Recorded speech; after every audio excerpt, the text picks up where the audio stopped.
오늘부터 우리는 다시 요한복음을 함께 살피게 됩니다. 이제 우리가 10장에 들어갈 차례인데요. 10장은 예수님께서 자신을 선한 목자로 알리시는 그런 내용이 주된 내용을 차지하고 있습니다. 특히 이제 자신이 택한 그런 양들에 대하여서 선한 목자가 되신다라는 그런 주제가 이 10장의 전체의 핵심적인 내용입니다. 그래서 이 목자와 양의 이런 비유를 들면서 목자 되신 예수님과 그의 양이 된 신자가 과연 어떤 관계를 영위하게 되는지, 또 그 관계에서 문제가 되는 게 뭔가, 또 어떻게 하면 그 문제가 되는 것을 해결하여 그 관계를 풍성하게 영위할 수 있는가라는 이 측면을 다룬다고 할 수 있겠습니다. 여러분들, 예수님은 자신을 목자라고 하셨는데, 그리고 그분을 믿고 따른 자들을 양이라고 하셨는데, 여러분들은 이러한 예수님과 자신과의 관계를 알고 있습니까? 그리고 그러한 목자 되신 그런 예수님의 그런 인도하심을 따라가고 있는 자가 맞습니까? 그러면 이것을 우리가 좀 잘 생각해 봐야 할 것입니다.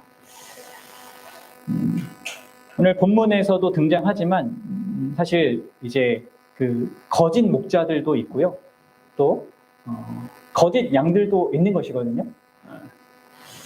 같은 교회 공동체 안에, 그리고 교회 어떤 것에 안에 있지만 그럼에도 불구하고 그것으로 내가 참되게 예수님을 따라가는 거다 말하기도 힘들고요, 내가 참된 양이다 라고 말하기도 힘든 겁니다.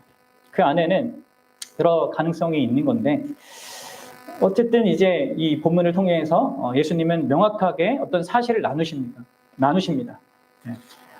너희들이 진짜 나의 양이라면 너희들은 진짜 너희들의 참된 목자인 나를 따라갈 것이다. 이 말씀을 이제 하고 계신 것이죠. 그러니까 그런 측면에서 우리가 이 말씀을 좀 생각해보고 나의 지금의 신앙 생활을 좀 돌아보면서 또 점검하고 또 하나님의 은혜를 구할 수 있는 그런 우리가 될 수 있기 바랍니다. 그러면 유대 땅의 그 지역에서는요, 이 목축이 흔한 일이었습니다. 그래서 필연적으로 유대인들은 그들의 생활 방식이 목자에게 크게 의존되어 있어요. 농사보다는 이러한 목축업을 통하여서 그렇게 되는 거죠. 산지 지역이 많으니까. 그래서 유대인들에게는 이 목자의 이미지가 아주 익숙합니다. 그래서 구약 시대 때도 그렇고 신약 시대 때도 그렇고 자주 하나님께서 하나님과 하나님 백성 간의 관계를 바로 이 목자와 양이라는 관계로 이렇게 설명을 하신단 말이에요. 그래서 이 요한복음 10장을 여러분들이 뭐 통독을 통해서든 읽다 보면 예수님이 나의 목자시구나, 선한 목자시구나, 이런 것들을 이제 생각하게 되고, 또 그렇게 생각하는 분들은 아마 곧 구약에 있는 어떤 이 구절이 딱 생각날 겁니다. 뭐죠? 시편 23편의 내용이죠. 다윗이 뭐라고 했습니까? 여호와는 나의 목자시니 내게 부족함이 없으리로다. 사실 예수님께서 이렇게 자신을 선한 목자로 제시한 것은 바로 구약에서 다윗이 그렇게 나의 목자이십니다, 여호와는 나의 목자이십니다 라고 고백했던 그분이 바로 자기 자신임을 지금 드러내시는 것입니다. 그러면 여러분들 그 23편을 좀 여호와는 나의 목자시니 내게 부족함이 없으리로다, 그가 나를 푸른 초장에 누이시며 쉴 만한 물가로 인도하시는도다, 이렇게 쭉 있는데, 여러분들 지금 오늘 본문을 읽었을 때 이 내용 중에 어떤 측면이 이 본문의 내용과 이렇게 연결이 된다고 보이십니까? 특별히 23편을 좀 생각하면서 할 때는 어때요? 23편에 어떤 내용들이 그런 것 같습니까? 사실 이제 1절에서 언급되고 있는 절도와 강도가 있고, 또 사실 이제 9장에서 어떤 일이 일어났습니까? 바로 예수님께서 날 때부터 맹인된 사람을 만나 주시고, 그가 이제 성전문 앞에서 평생 동안 거지 노릇하면서 구걸하면서 그렇게 살던 그런 인생이었는데, 그에게 그분이 시력을 되찾게 해주셨단 말이에요. 그렇죠? 근데 시력을 되찾는데 삶이 더 나아진 게 아니라 갑자기 이제 이 종교 지도자들에게 그 공격을 당합니다. 가족들도 막 협박하면서 뭐 누가 널 고친 거냐 하면서 이제 예수님에 대한 어떤 걸 막 추궁하잖아요. 근데 이제 그런 어떤 어려움 속에서도 이 안에 그 맹인, 이 고침받았던 맹인 안에 예수님을 향한 믿음이 이제 점점 커져가는 것을 우리가 함께 살펴봤습니다. 근데 그렇게 커져가면 커져갈수록 무슨 일이 경험되어지냐면 계속 힘든 일은 더 생기고 나중에 어떻게 됩니까? 결국은 유대 공동체로부터 출교당하는 일을 경험해요. 그래서 사실 맹인으로 구걸하면서 도움받으며 살던 그 삶보다 더한 악조건의 상황. 그러니까 그거는 사실 그냥 죽음에 처하는 것과 같은 거거든요. 고대 사회에서 자기의 공동체, 유대 공동체 그 집단 안에서 이렇게 나간다는 것은요, 죽음보다 더 죽음을 의미하는 어떤 거란 말이죠. 그런 예수님에 대한 어떤 믿음을 갖게 된 그 결과로 그렇게 됐단 말이에요. 그런데 바로 예수님께서 그가 쫓겨났다는 그 이야기를 듣고 바로 찾아가셔서 그에게 자기 자신을 더 밝게 드러내신 것을 우리가 봤습니다. 그래서 시력만 회복된 것이 아니라 진짜 그 예수 그리스도를 하나님으로 그 인자로 보고 그분 앞에 자신의 절대적인 그런 신뢰를 꿇어 엎드리는 것을 통하여서 드러냈단 말이에요. 그런 맥락 속에서 이어져서 이제 나오는 이야기죠. 이렇게 자기 민족에게 완전히 쫓김받은, 쫓겨나서 사망이라는 그 현실을 경험할 수밖에 없는 자에게 예수님께서 지금 이 얘기를 하는 거예요. 그리고 그런 의미에서는 이 말씀은 그 시편의 4절과 5절의 내용하고 상당히 그 맥이 닿아져 있는 것이죠. 내가 사망의 음침한 골짜기로 다닐지라도 해를 두려워하지 아니할 것은 주께서 나와 함께 하시니라. 주의 지팡이와 막대기가 나를 안위하시나이다. 주께서 내 원수의 목전에서 내게 상을 차려주시고 내 기름을 내 머리에 부으셨으니 내 잔이 넘치나이다. 이러한 분으로서 계신다는 것을 이제 이런 상황 속에서 예수님께서 설명하고 있다는 거예요. 참 너무나 복된 거죠. 그리고 그런 의미로 사실 그분이 우리를 찾아오신 것이기도 하고요. 이제 예수님은 이러한 맥락 속에서 참된 목자인 자기 자신과 그렇게 자기가 찾아와서 결국은 자기의 목자, 자기의 양임을 이렇게 확인시키는 이러한 관계성을 설명하기 시작하시는 것입니다. 그리고 이 안에는 어떤 참된 목자와 거짓 목자의 대조도 있고 또 참된 양이 어떻게 그 목자에게 반응하느냐라는 이 측면도 있는데 또 결국 그 얘기는 그분의 진짜 양이 아닌 자들은 또 어떠한가 이것도 이제 파악할 수 있는 그런 내용이 되는 것이죠. 근데 오늘 저는 오늘 본문 내용에서 좀 한 가지만 집중해서 같이 말씀을 좀 상고해 보고 싶습니다.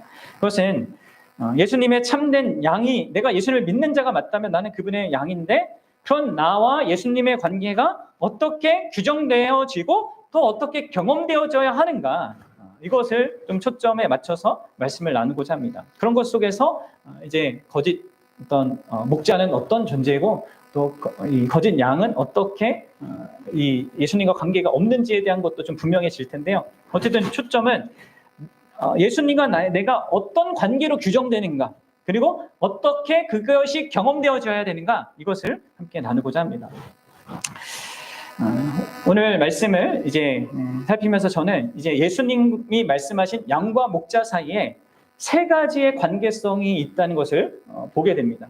그리고 이것은 오늘날 예수님을 그렇게 나의 목자로 여기고 믿고 따르는 오늘날 우리 백성들, 신자들, 자녀 혹은 제자들, 양들도 동일한 그 세 가지 측면을 갖고 있다는 것을 이렇게 보게 되거든요.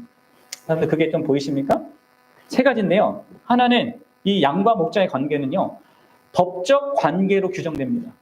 첫 번째 사실은 그겁니다. 법적 관계가 있다는 거. 그 두 번째는 친밀한 관계로 또 규정된다는 거예요. 법적 관계만 있는 것이 아니라 친밀한 관계까지 있습니다. 그리고 세 번째는 지속적인 관계로 형성됩니다.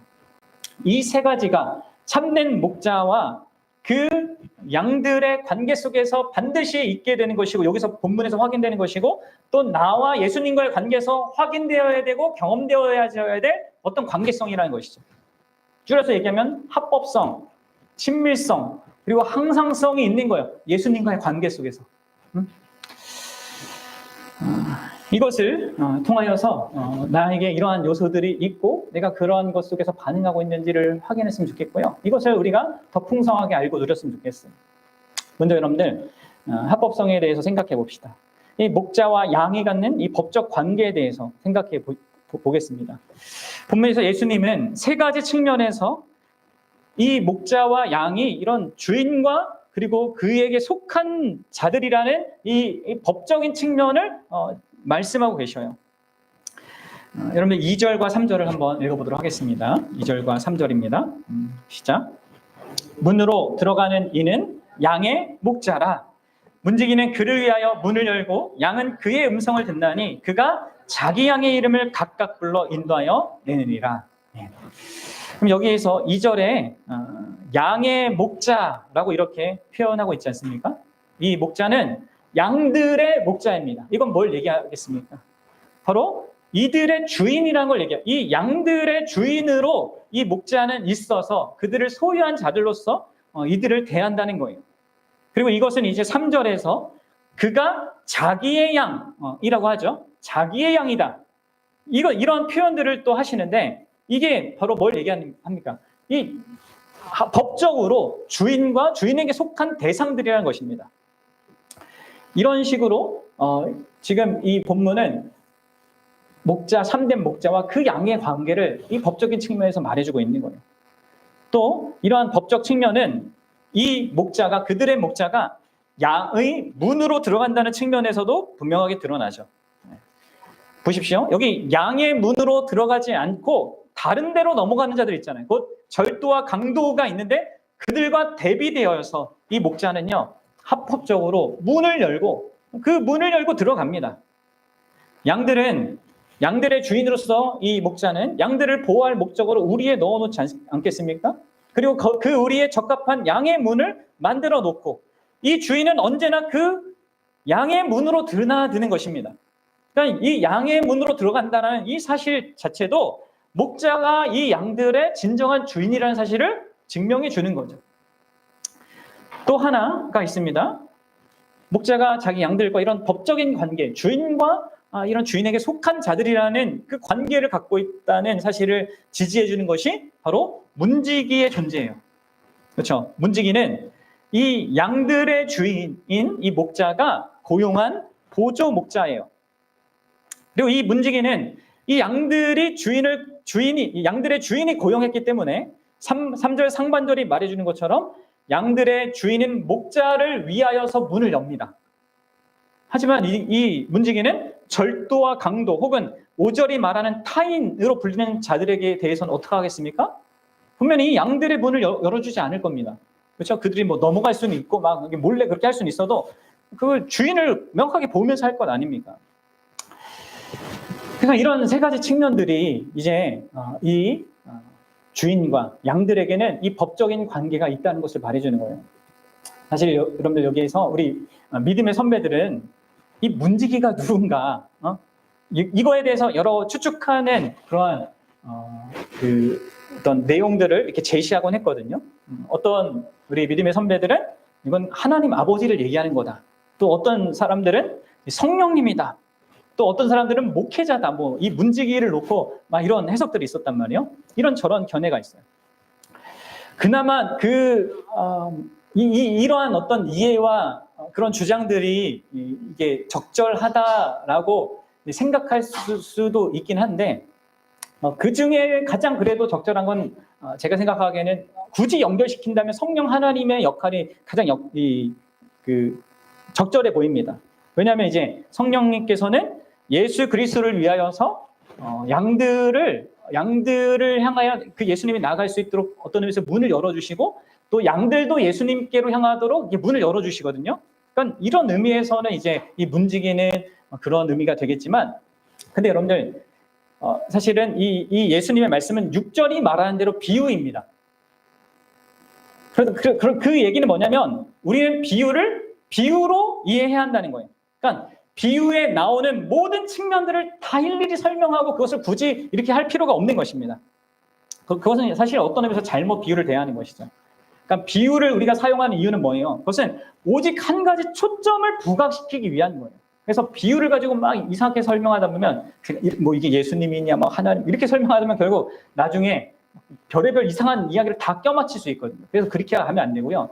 이 비유가 오늘 우리에게 말해주는 그 초점은 그 양과 목자의 관계가 결국 예수님과 우리의 관계를 나타낸다. 근데 거기 관계에는 뭐가 있다는 것?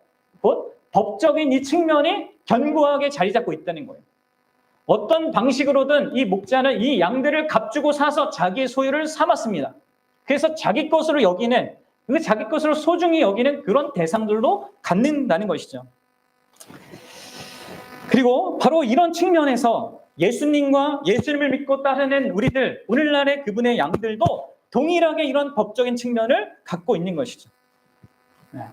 그러면 그렇다는 걸 알고 계십니까? 예수님과 나의 관계에 이런 법적인 측면이 있는 것을 아십니까? 그리고 그런 법적인 측면이 있어서 사실 우리가 그런 이어지는 친밀성이라는 이 관계성도 가질 수 있게 되는 것이죠. 자, 우리 로마서 3장 24절 함께 읽어보도록 하겠습니다. 예수님과 우리 사이의 그 법적 측면을 사도 바울은 이렇게 또 표현을 해요. 같이 읽어보시죠. 그리스도 예수 안에 있는 속량으로 말미암아 하나님의 은혜로 값없이 의롭다 하심을 얻은 자 되었느니라. 네. 여러분들, 우리가 하나님의 은혜로 값없이 의롭다함을 얻고 하나님 앞에 어떤 이 좋은 관계를 맺게 되는 이게 뭘 근거한 거냐면 예수님에 의한 속량, 그분이 값을 지불하여서 우리를 사신 그 사실에 근거하여서 우리는 값없이 하나님과의 어떤 이 막힘없는 관계를 누리지만 그 값을요, 우리는 안 치렀지만 예수님은 치렀어요. 그렇죠? 예수님이 치르셔서 얻게 한 하나님과 우리와의 관계라는 거예요.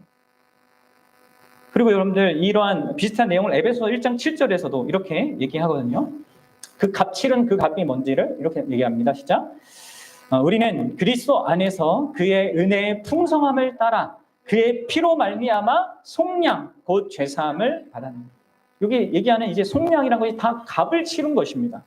근데 어떤 값을 치렀냐면 자기 피값, 자기 생명값을 지불하셔서 우리를 사셨단 말이에요. 죄로부터 우리가 죄로 말미암아 하나님께 빚진 그 모든 것에 대해서 그분이 완벽하게 모든 걸 갚으셨고 그로 말미암아 우리를 그 죄의 속박부터 건져내셨고 법적으로 자기의 것이 되게 하신 것입니다.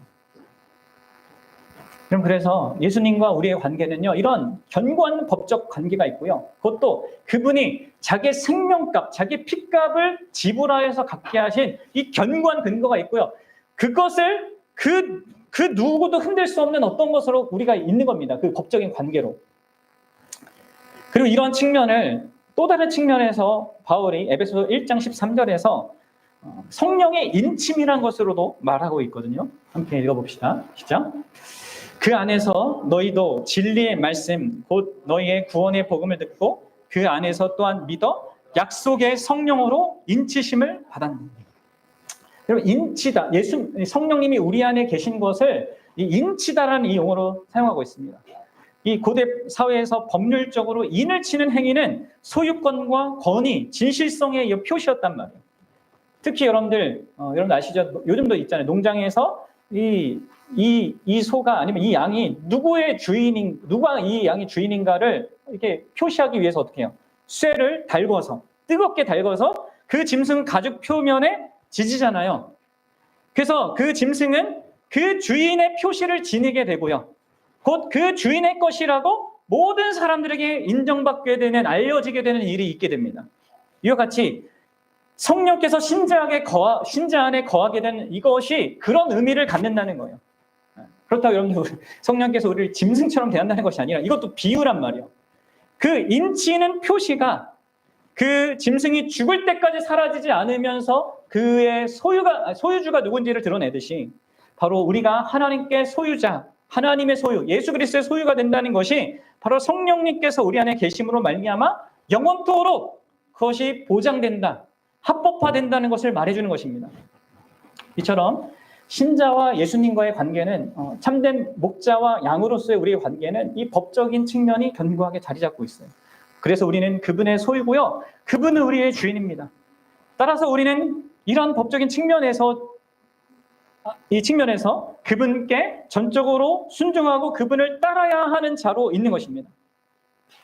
그게 우리 신자의 자기 인식인 거죠. 관계성 속에서 갖는. 어떻습니까, 여러분들? 여러분들은 진정으로 자신이 예수님의 핏값으로 속량받아 그분이 것이 된 그분의 소유이고 또 그분이 여러분들의 진정한 주인이 맞습니까? 정말로 여러분들의 생명과 삶, 모든 인생의 모든 것의 주인이 바로 예수님이라고 말할 수 있고 그렇게 인정할 수 있냐는 거예요. 그것도 무엇으로 깰 수 없는 이런 법적으로, 심지어 하나님의 법전에서 그런 거거든요. 사실 이게 법이란 것이 인간들이 만드는 이게 아니라 하나님이 규정하신 그 법적으로도 이게 견고하다는 거예요. 그래서 여러분들은 자기 자신이 나의 것이 아니라 주의 것이라고 그렇게 인정하냐는 말이에요. 그럼 사도 바울이 고린도전서에서 이렇게 말하죠. 우리 고린도전서 6장 19절 20절 한번 읽어봅시다. 너희 몸은 너희가 하나님께로부터 받은 바 너희 가운데 계신 성령의 전인 줄을 알지 못하느냐? 너희는 너희 자신 것이 아니니라. 값으로 산 것이 되었으니 그런즉 너희 몸으로 하나님께 영광을 돌리라. 그럼 이거에 대한 분명한 인식이 있냐는 거예요. 여러분들의 인생과 시간과 돈과 여러분들의 몸, 이런 모든 것들에 대해서 여러분들은 자기 결정권을 내려놓은 자입니까? 그래서 주인이 뜻하시는 대로 그것을 기꺼이 사용하고자 하는 자입니까? 한번 생각해 보십시오. 여러분들의 어떤 삶의 수많은 어떤 선택 속에서 뭐가 나한테 유익하지? 뭐가 나한테 편하지? 뭐가 나한테 안전하지? 뭐가 우리 가족한테 좋지? 이게 아니라 이게 진짜 나의 주인이 원하는 것인가? 이게 진짜 나의 주님이 나한테 요구하시는 것인가? 이것을 묻고 있습니까? 여러분들 이 관계성을 생각해 보십시오. 정말 내가 그분께 속한 그분이 나의 주인이고 그분이 나의 왕이라는 이것을 그런데 여전히 내가 주인인 삶, 내가 모든 결정권을 갖고 있고 어떤 하고 말고 하는 것을 하나님의 말씀 앞에 뭘 하고 마는 것을 내가 스스로 결정하고 이렇게 정하는 한계를 정하는 여러분들 그렇다면 우리에게 뭔가 이제 이 관계성에 문제가 있는 거겠죠. 여러분들 보십시오. 내가 어떻게 지금 주의를 지키는지 또 어떻게 내가 헌상을 드리는지 어떻게 내가 매일 말씀을 읽고 묵상하며 그분과 관계를 맺는지 또 내가 가정과 직장과 개인의 삶 속에서 어떤 중심으로 살아가는지를 보십시오. 예수님은 우리에게 너와 나의 관계 속에 이러한 관계가 있다는 것을 분명하게 보여주고 있는 겁니다. 특히 여러분들 한번 제가 이 질문을 종종 우리 지체들에게 던진 적이 있는데 이걸 한번 생각해 보십시오. 여러분들이 생각할 수 있는 여러분들의 삶의 모든 어떤 영역들을 한번 떠올려 보십시오. 뭐 정치적인 입장, 뭐 사회적인 어떤 관계, 아니면 나의 뭐 학업적인 성취, 직업적인 어떤 분야, 재정적인 어떤 측면, 가족적인 측면, 오락적인 측면, 뭐 사교 적인 어떤 그런 뭐 사회적인 것 같은 거죠. 이런 모든 것 속에서 여러분들이 이 두 가지에 대해서 어떻게 질문을 이게 대답할 수 있느냐가 나와 그분과의 이 법적 관계를 내가 어떻게 인식하고 있느냐를 드러내는 거예요. 보십시오.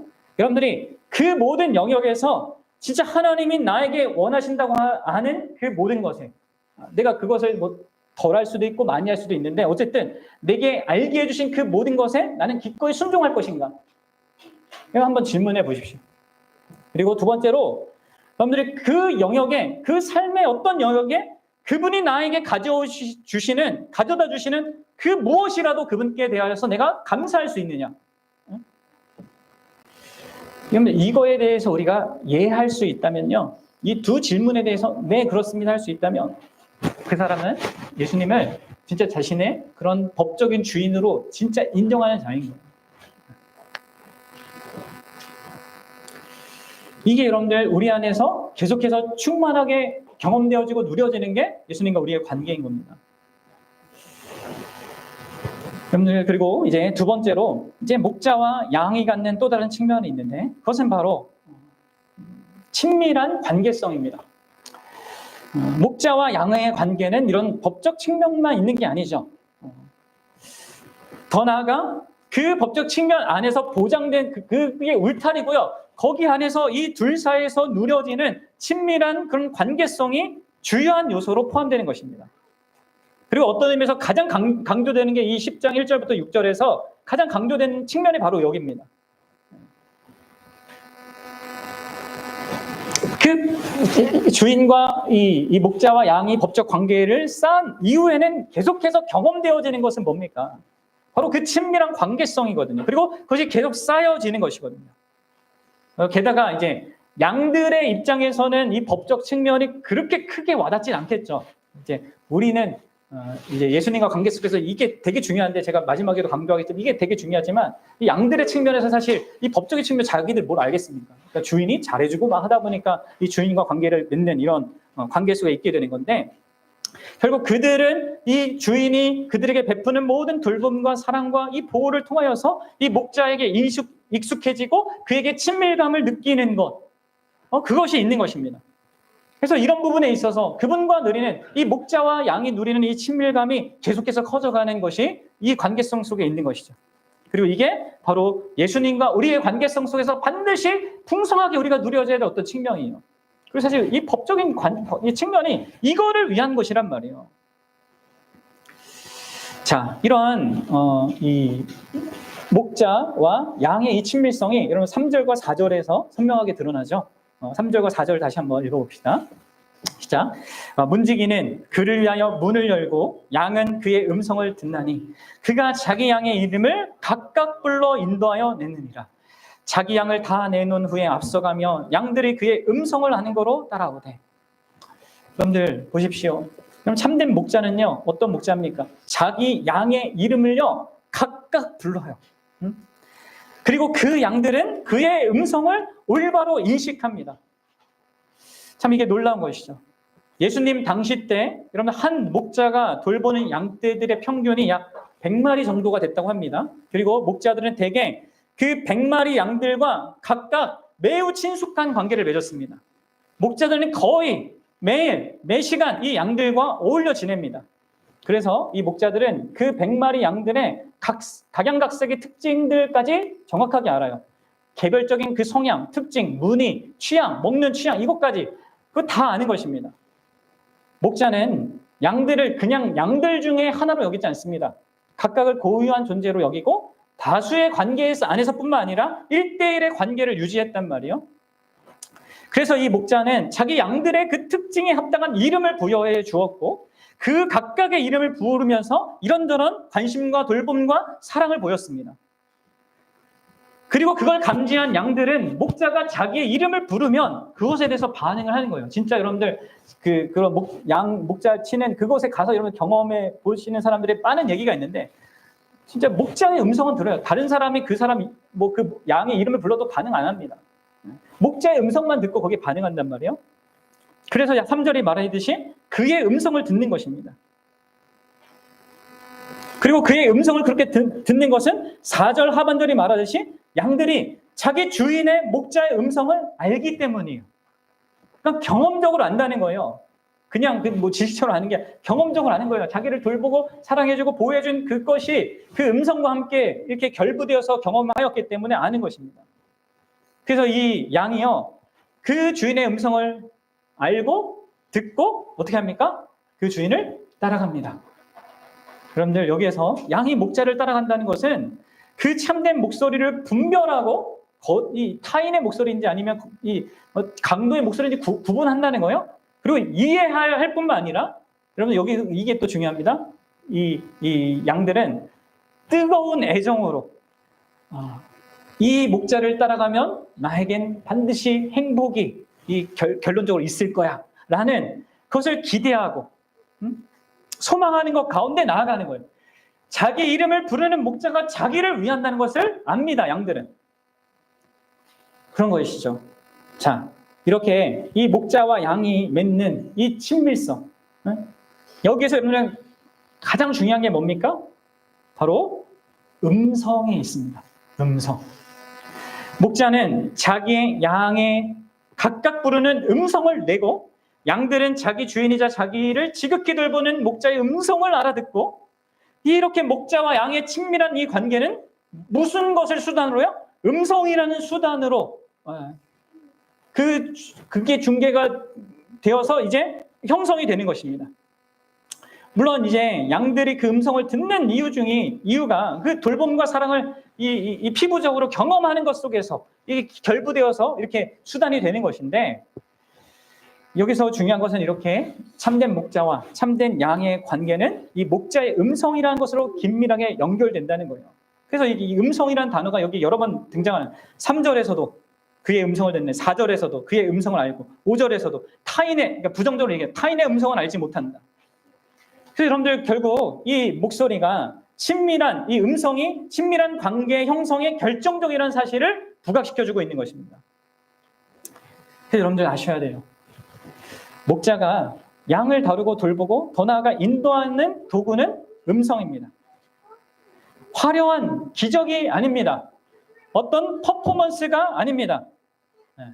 양은 시력이 극도로 나쁘지만 청력이 아주 잘 발달되어 있어요. 우리 보성이가 자기는 눈은 나쁜데 귀는 좋다, 뭐 이런 얘기를 했는데, 하나님 말씀을 잘 들어야 되는데 잘 듣고 있죠.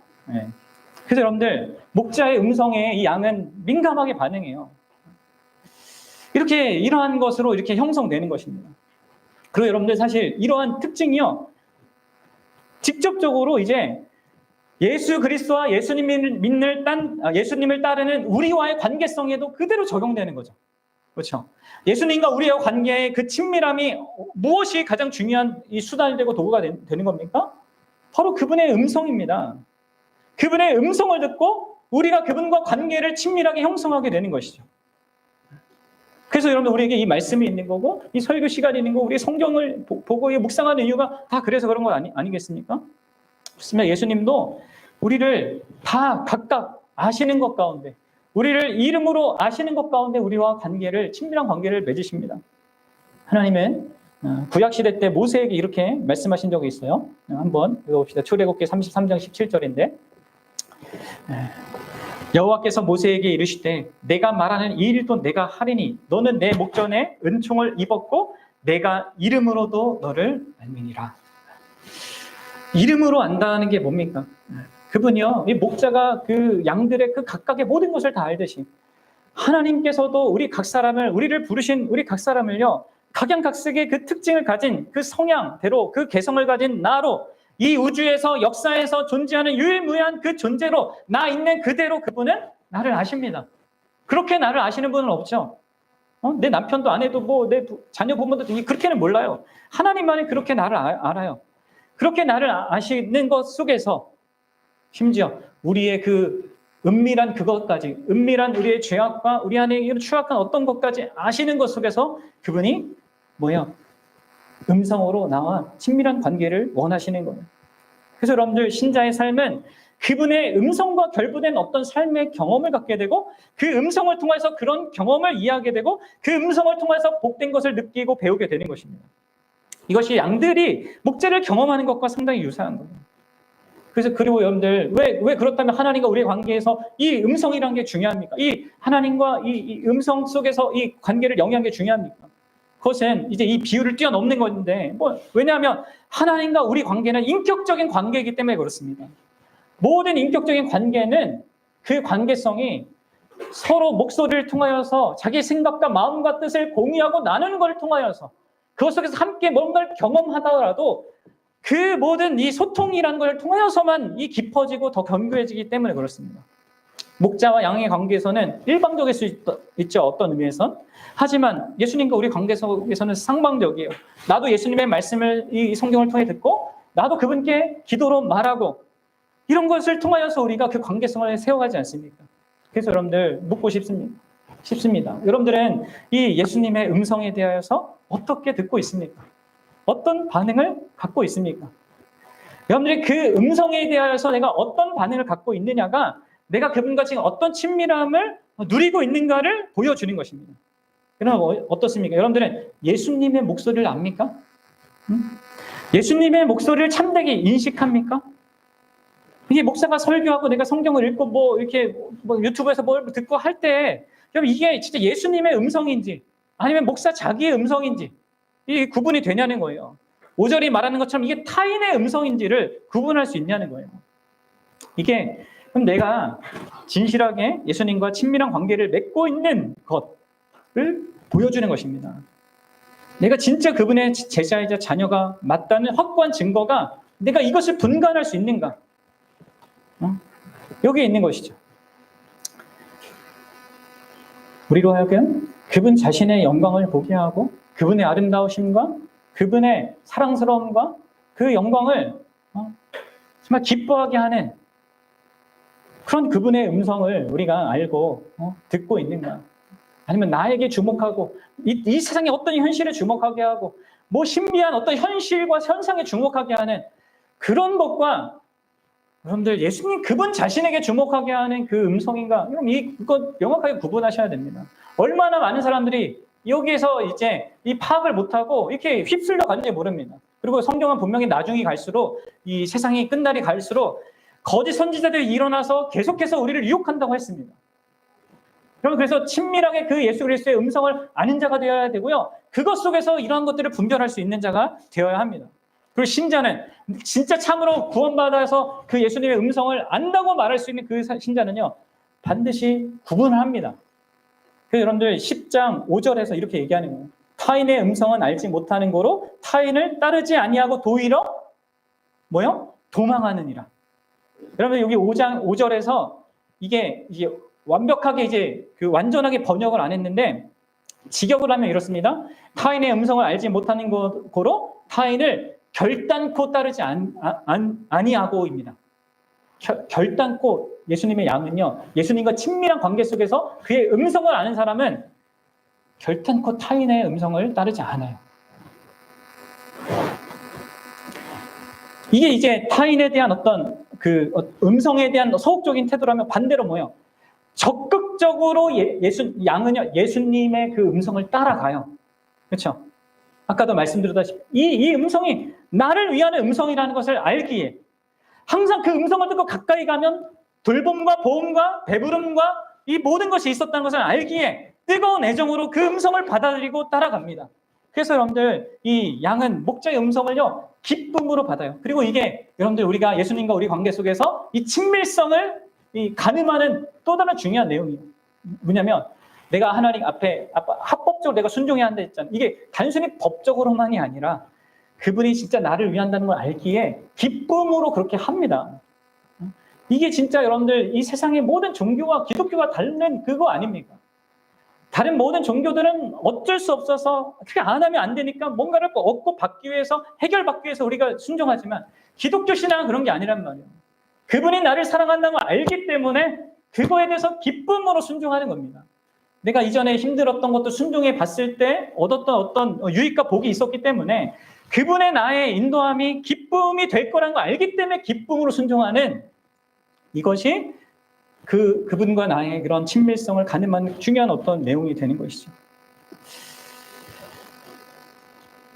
여러분들, 그래서 양들은 여기서 나오듯이 목자의 음성을 듣고 3절이 말하는 것처럼 그들이 머물고 있던 산한 짐승으로부터 보호받고 있던 우리로부터 인도함을 기꺼이 받고 밖으로 나오는 겁니다. 그냥 나는 여기 우리가 더 안전할 것 같아 하면서 여기 머물러 있지 않아요. 그 음성을 듣고 믿고 신뢰하여서 기쁨으로 여기에서 보호받는 것보다 이 목자 따르는 게 더 낫겠다 해서 이게 나가는, 그걸 경험적으로 알기 때문에 따라 나오죠. 그리고 양들은 자기 목자가 자기 앞서서 자신들을 계속 부르면서 나아가기 때문에 그것도 기쁘게 따라가요. 왜요? 따라갔을 때마다 이 좋은 그 쉴만한 물가로 인도하는 것을 경험하거든요. 참된 목자는 자기 양을 우리 안에만 가두지 않고 신선한 풀을 제공해주고 넓은 들판을 이끌어가는 것을 알기 때문에 그렇게 한단 말이에요. 바깥에는 맹수도 있고요. 길 잃음이라는 그런 위험도 도사리고 있습니다. 하지만 이 양들은 목자가 앞서가면서 그 목소리로 자기를 이끌고 있다는 것을 알기 때문에 마음을 놓으면서 불안한 이 우리 밖에 일을 할지라도 마음을 놓고 기쁨으로 따라간단 말이에요. 이것이 다 양들이 경험적으로 이 목자를 아는 것 속에서 갖는 거예요. 그리고 모든 신자도 예수님을 다 그렇게 아는 자들입니다. 그래서 그분의 음성을 기쁨으로 듣는 거예요. 나를 위한다는 걸 알기에. 그분이 나를 사랑하사 나를 위하여 자기 자신을 버린 분이라는 것을 알고 믿고 신뢰하기 때문에 그분이 나에게 요구하는 것이 내 생각과 기분과 조금 이게 다르다 할지라도 기쁨으로 그분을 의지하면서 순종할 수 있는 그 자들이 예수님의 참된 양인 거예요. 그렇죠? 사망의 음침한 골짜기로 다닐지라도 해를 두려워하지 않을 수 있는 게 뭡니까? 주님의 지팡이와 막대기가 나를 안위한다는 걸 알기 때문에, 다른 무엇보다 그분의 음성이 그렇게 나를 안위하고 있다는 것에 대한 확신을 주기 때문에. 네. 여러분들 한번 생각해 보시죠. 여러분들이 설교를 어떻게 듣고 있는지, 내가 성경을 어떻게 읽고 있는지, 묵상할 때 어떻게 내가 주의 음성을 듣고 있는지. 지식적으로 이게 이거구나, 기독교가 말하는 게 이거구나, 이렇게 끝나면 안 되죠. 이거 내가 어쩔 수 없어서 이게 순종해야 되나 말아야, 이런 고민만 하고 있습니까? 그럼 내가 앞에서 얘기한 단순히 주인과 종의 관계에서 법적인 의무로 순종하는 것으로 반응하게 된다면 거기에도 문제가 있는 겁니다. 그리고 여러분들 잘 여러분들이 그분께 순종한 것, 여러분 인생 그동안 살아온 것 동안에 내가 그분께 순종해서 여러분들에게 해로웠던 것이 단 하나 있었습니까? 인생을 살면서 진짜 그분의 말씀에 순종했는데. 돌아보시오. 우리는 그래서 그런 의미 속에서 기쁨으로 순종할 수 있고요. 그런 것 속에서 그 친밀성을 더 우리가 영위하게 되는 것이죠. 그럼 마지막 세 번째로, 목자와 양이 갖는 주요한 측면은요, 세 번째 측면은 바로 항상성 또는 평상성이라고 할 수 있겠습니다.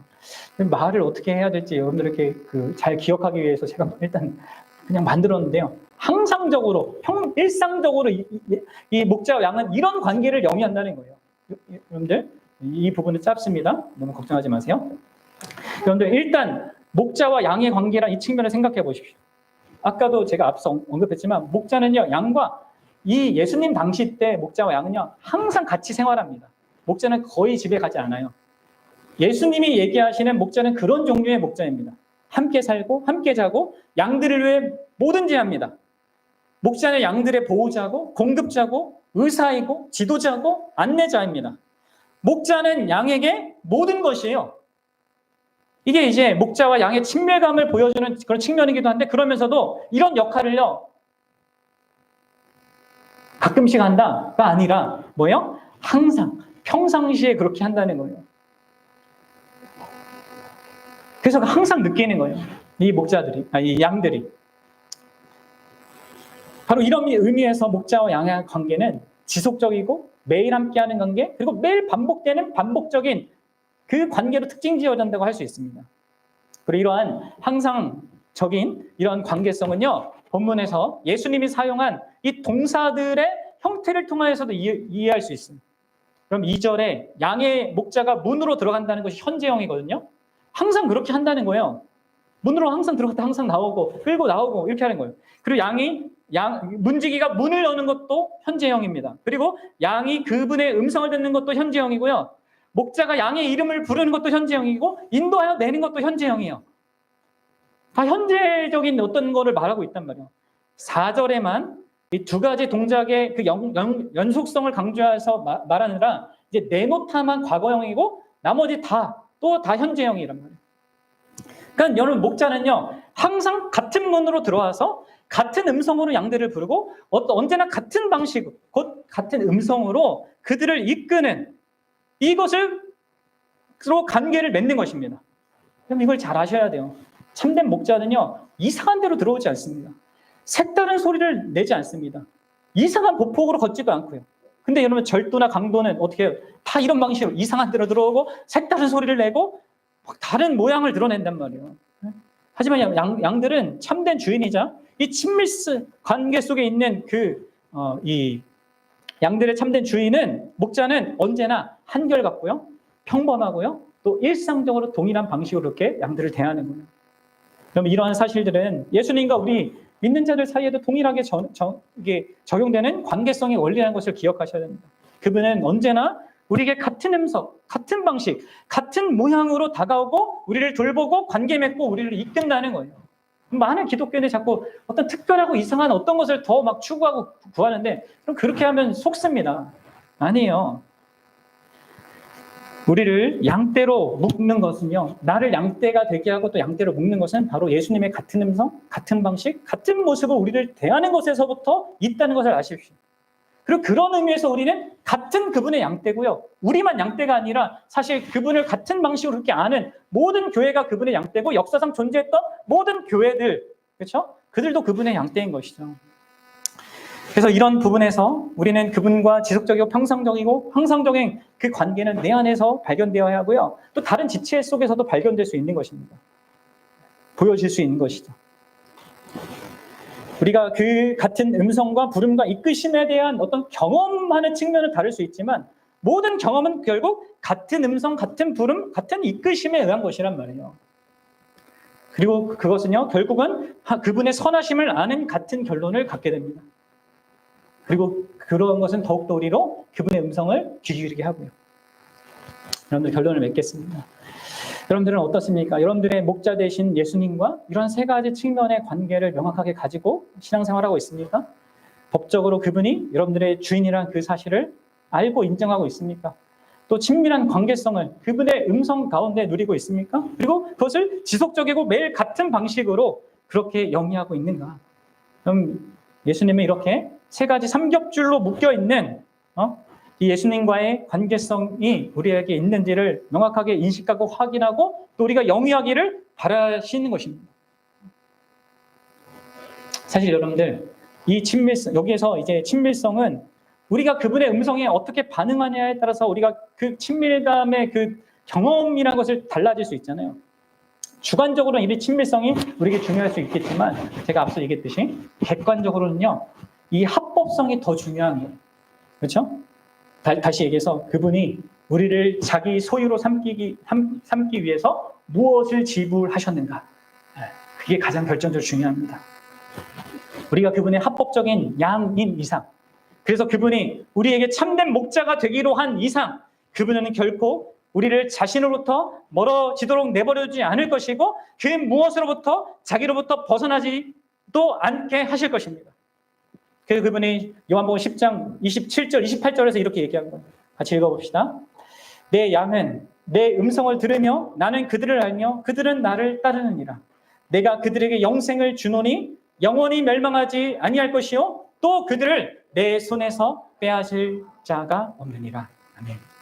여기에 이제 우리 모든 신자의 소망이 있죠. 이 세 가지의 어떤 것들을 내가 좀 견고하게 못 누리다 할지라도 예수님께서 진짜 나를 자기 양으로 삼으셨다면 그 양을 그분이 결코 포기하지 않습니다. 누가복음 15장에 가면 그 양치는 그 목자가 100마리 중에 한 마리가 없어지니까 어떻게 합니까? 그 100마리 놔두고요. 기리는 그 양 한 마리를 추격합니다. 그리고 결국은 찾아내서 어깨에 메고 막 기뻐하면서 집으로 온단 말이에요. 예수님은 우리의 목자이신 예수님은 그런 분이에요. 그분은 연약한 우리를 포식자로부터 보호할 뿐만 아니라 어리석은 우리 자신으로부터도 그분은 우리를 보호하세요. 아무리 방황하고 실패하고 넘어지고 또 심지어 얼마나 죄에 얽매이든지 간에 그분은 결코 우리를 포기하지 않습니다. 왜요? 그분이 자기의 핏값이라는 그 엄청난 대가를 지불하여서 자기의 것으로 우리를 삼으셨기 때문입니다. 우리가 친밀한 관계를 위하여서 그렇게 자기 소유로 삼으셨기 때문입니다. 그리고 그분은 언제나 동일한 모습과 방식과 태도로 우리는 달라져도 그분 달라지지 않은 그대로 계속해서 우리를 대하셔요. 그래서 우리에게 소망이 있고 그래서 우리에게 이 변화를 기대할 수 있는 것입니다. 그분 우리를 아시면서도 우리를 속속들이 아시면서도 그 밑바닥 끝까지 아시면서도 우리를 자기 것으로 삼으셨고 사랑하기로 하셨고 사랑하시고 우리를 사랑스럽게 만들기로 하셨습니다. 사랑하는 여러분, 그러니 우리가 그 사랑에 참되게 반응하는 그분의 양이 되었으면 좋겠습니다. 우리를 사랑하셔서 말씀하시고 인도하시는 그분의 음성을 기쁘게 듣고 따랐으면 좋겠습니다. 참된 양으로 살아갑시다. 예수님이 선한 목자가 아닙니까? 그리고 그분을 따르는 자에게는요, 부족함이 없을 거예요. 고침받았던 이 맹인은 출교당했죠. 하지만 예수님이 만나주셨고 그로 인해 그는 세상이 줄 수 있는 것, 그 무엇보다 비교할 수 없는 큰 것, 하나님 자신을 만났고 하나님의 그 우리 안에 들어왔잖아요.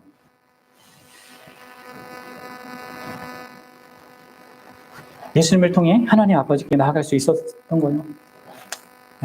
그러한 것을 그 예수님이 우리에게 주시기 위해서 예수님이 무엇을 잃어버렸는지 생각해 보십시오. 하늘의 영광을 버리고 하늘의 그 영광스러운 그 자리를 그분이 스스로 떠나셨잖아요. 스스로 자신을 출교하신 것이죠. 그리고 나오셔서 하나님 아버지로부터 버림받는 그것까지 십자가에서 담당하셔서 어떻게 하신 그 모든 일을 감당하신 것을 우리로 그분 하나님께 나아가도록 하나님과 영원히 누리는 그 관계성 안에 우리가 영원토록 있도록 하기 위해서 그분이 그 모든 것들을 감당하셨어요. 그래서 여러분들 예수님을 믿는 사람은 그 예수님 때문에 궁극적으로는 결코 부족함이 없는 인생. 예수님 하나님께서 나의 아버지가 된다는 것을 아는데 부족함이 없고요. 또 예수님이 나의 목자가 된다는 것을 아는데 부족함이 없는 그 부족함이 없는 인생. 그러니까 현실에 뭐가 부족함이 없는 그 부족함이 아니라 하나님이 나의 아버지가 되시고 예수 그리스도께서 나의 선한 목자가 된다는 것을 아는데 부족함이 없는 그런 복된 인생으로 우리를 이끄실 것입니다. 그게 신자의 인생입니다. 저희들이 그런 인생으로 살아갔으면 좋겠고 그런 인생으로 풍성하게 그분을 누렸으면 좋겠습니다. 함께 기도하겠습니다.